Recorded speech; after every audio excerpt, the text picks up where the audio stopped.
La quatrième planète était celle du businessman. Cet homme était si occupé qu'il ne leva même pas la tête à l'arrivée du petit prince.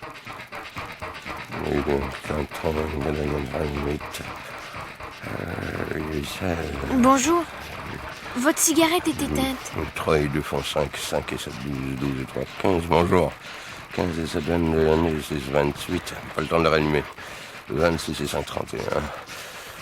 Ça fait donc 501 622 731. 501 millions de quoi? Hein? Donc tu es toujours là.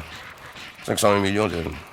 Je ne sais plus, j'ai tellement de travail, je suis sérieux, moi, je ne m'amuse pas à des balivernes. 2 et 5, 7... 501 millions de quoi? Depuis 54 ans que j'habite cette planète-ci, je n'ai été dérangé que 3 fois.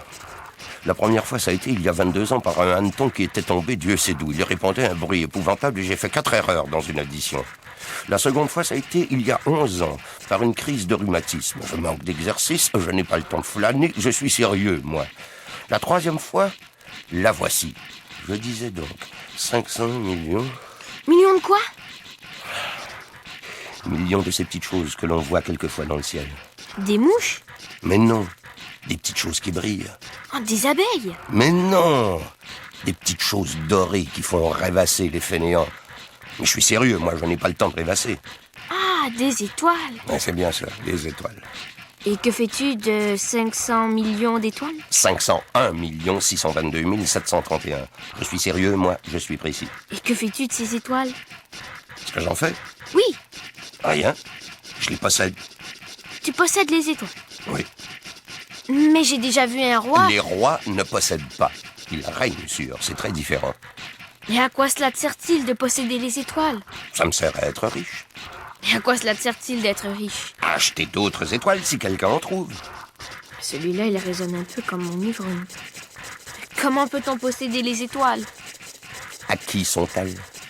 Je ne sais pas, à personne. Alors elles sont à moi, car j'y ai pensé le premier. Ça suffit. Bien sûr. Quand tu trouves un diamant qui n'est à personne, il est à toi. Quand tu trouves une île qui n'est à personne, elle est à toi. Quand tu as une idée le premier, tu l'as fait breveter, elle est à toi. Et moi, je possède les étoiles puisque jamais personne avant moi n'a songé à les posséder. Mais ça, c'est vrai. Et qu'en fais-tu? Je les gère. Je les compte et je les recompte. C'est difficile, mais je suis un homme sérieux. Moi, si je possède un foulard, je puis le mettre autour de mon cou et l'emporter. Et moi, si je possède une fleur, je puis cueillir ma fleur et l'emporter. Mais tu ne peux pas cueillir les étoiles. Non, mais je puis les placer en banque. Qu'est-ce que ça veut dire? Ça veut dire que j'écris sur un petit papier le nombre de mes étoiles. Et puis j'enferme à clé ce papier-là dans un tiroir. Et c'est tout? Ça suffit. C'est amusant. C'est assez poétique, mais ce n'est pas très sérieux. Moi, je possède une fleur que j'arrose tous les jours. Je possède 3 volcans que je ramène toutes les semaines. Car je ramène aussi celui qui est éteint. On ne sait jamais.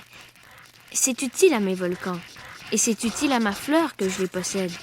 Mais tu n'es pas utile aux étoiles. Le businessman ouvrit la bouche, mais ne trouva rien à répondre. Et le petit prince s'enfuit. Les grandes personnes sont décidément tout à fait extraordinaires.